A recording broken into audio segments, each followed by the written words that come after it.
Hello, MGTOW. Hello, men. This is Howard Dare. Thanks for stopping by. So, I want to talk about why women complain endlessly. But first, let me say thank you to everybody who's been stopping by, liking, sharing, commenting, subscribing, even donating. I really appreciate it. And if you haven't already, or you're new to the channel, please go ahead and click the subscribe button, click the bell symbol next to it, and accept the email notifications. It'll help me grow my channel, and I would really appreciate it. Although, I don't think YouTube is sending out the notifications as they should. All right, so let's talk about why women complain endlessly. Now, some young men, some boys do this as well because it's a very effective tactic. Okay, let's get into it. I think that most men can agree that there is a tendency of women and weak men to find fault and to be critical of others and the work that they do because they are so insecure in what they're able to contribute that they believe that this will allow them to deflect attention away from their inabilities. And I believe that this tactic is coming to a head here in American Western society, because I believe that the left, the feminists, the women, and the blue pill men who want to go along with it, and the liberal men who want to get a free handout from the government and think that it's look, a lot of these people are sincere. They think it's the right, compassionate, moral thing to do. They don't know better. I believe that a lot of them, they've been overusing this tactic, and that the American people and that the majority of people are seeing it for what it is, and they're becoming sick and tired of it. Like, the last people in the world who should be complaining are NFL players, right? These guys are multimillionaires for playing a game.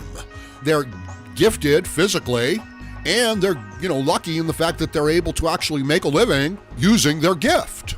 So the idea that there is some great injustice that they need to address at the point in a game that they are a part of, that they're paid to participate in, has the most focus on it, during the anthem, is it's out of line. It's the behavior and actions of a spoiled child. It's disgusting. Like, that's embarrassing. I'm not saying that the man doesn't have a right to speak out against what he might perceive as social injustice. Surely he does. But you don't get to do it at that place. You don't get to do it on somebody else's dime. That's the phrase. You're getting paid by someone else. And the reason why the cameras are on you is because of what they set up. You're hired help. So don't get any ideas. Don't get any airs. Let's focus on the women, because it's a little bit more excusable from a female. The woman is in an inferior position biologically.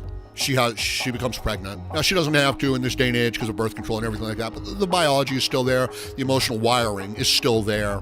I believe she feels very insecure biologically, physically, and she makes up for it socially by finding fault, by condemning the entire system, so that whatever shortcomings she will have, and she will have them compared to a man, she'll be able to say, this is excusable. It's a preemptive moral attack on traditional values, traditional institutions, so that the integrity of these things can be called into question, and it can then be used to serve their interests, their wants, their needs, and that they cannot be called into question. So that's what it is. It's someone like Harvey Weinstein accusing you of mistreating women. You know what I mean? That's what it is. It's Meryl Streep or J.K. Rowling's accusing you, a working man, of not doing enough for social justice. It's an NFL player taking the knee before the national anthem because you, the people with traditional values, need to work harder. You're not getting it done. So it's guilt. In many instances, it's guilt, it's shame. It's, that's driving this endless fault-finding behavior. I mean, this is what the left is doing. This is what feminists do. This is what globalists do. This is your social justice warrior. That's what they're doing. And I believe it's coming to a head. I believe that Trump is well aware of this tactic and this tendency, and he's been using it this whole time. The prohibition would have actually worked if they hadn't have been so stringent. If they'd have allowed people to own alcohol in their homes and, privately take a drink, like if they'd have just said, we're shutting down bars, they probably could have pulled it off. But they went too far. They found too much fault. They did not allow people even the smallest of pleasures and considerations. They expected people to be too pure, too perfect. they found too much fault with them. Now, what I'm suggesting is that some of it was a show, just so that they could claim moral superiority. This is what I'm saying. Meryl Streep, J.K. Rowling's finding fault with other people. It's like, you've got to be kidding. Go ahead and donate $20 million. Go ahead and take what you have earned in life, the position that you've gotten to, and do some good with it. Don't find fault with others. The enemies of a free state will use the customs and practices of the free state, being inclusiveness and freedom, to tear down the free state. The person without values will use the values of trust and openness to tear down the people with those values. It's a joke. It's fun for them.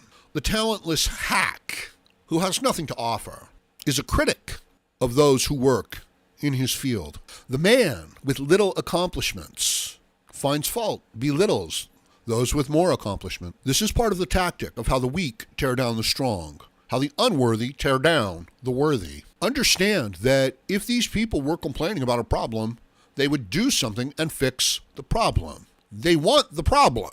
They want the problem to be there. They're inventing and making up the problem so that they can have something to hold over you. How do you deal with this? You don't deal with people like that. You do not engage with people like that. Unfortunately, that's 80% of the people. So as a person of honor and integrity, I hate to tell you this, you're going to be alone most of the time. But that's okay, because what should you be doing with your time anyway? Should you be partying and having a good time? You can, a little bit of that, sure. But no, you should be working and getting things done that you think are important. I wouldn't be surprised if when I say that, you think, that's really boring. I don't want to do that. It's not boring, okay? As you become effective, it becomes very exciting. Many of the ideas that we have that hold us back have been conditioned into us.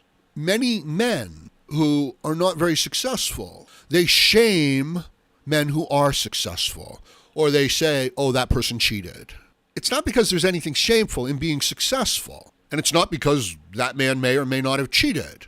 It's because they are ashamed that they are not as successful. That is all. Also, and this goes out to the men, when the young man complains to the other men about, this or that, what he isn't aware of, what he's not understanding is that the other man doesn't care. The other man is not his mother, is not his confidant. It's just another man, okay? And I don't mean like he's complaining about the weather or some government agency that's abusing the both of them. I mean when he complains about personal problems and finds fault with the other man. Only your mother. Now, if a young, attractive woman comes over to a man and starts complaining to him, he's going to act like, oh, what can I do to help? That's terrible, okay?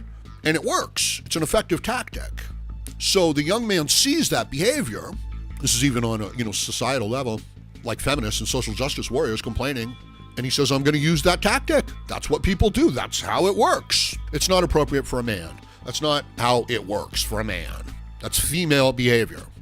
And it's not acceptable behavior either. It's destroying our civilization. But I want you to recognize the tactic itself. In other words, you have men inside of the Boy Scouts right now who have been conditioned to believe that anything masculine is an insult, is an offense to women, to goodness, to decency. And therefore, they're going to allow girls into the Boy Scouts because they're that good. And if you say to them, that's crazy, that's retarded. Let the Girl Scouts take care of the girls, let the Boy Scouts take care of the boys.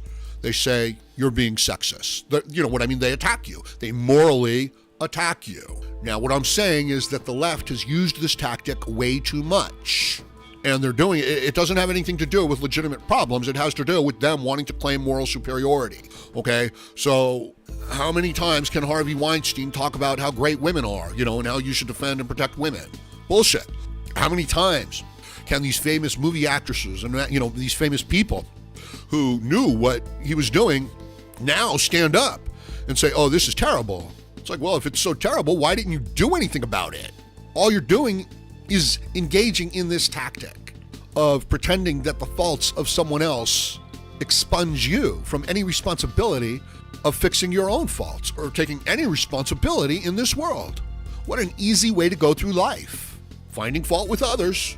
There's whole industries built around this. And it's a way of looking at the world that enables a person to never really do any decent work, never any hard work. They just complain and find fault with others. So don't fall into that trap.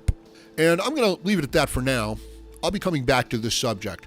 Let me know what you think about this in the comments section below. Please like, share, comment, subscribe, donate, and join me again, Howard Dare, as I plan to have more content for you. Thank you, MGTOW.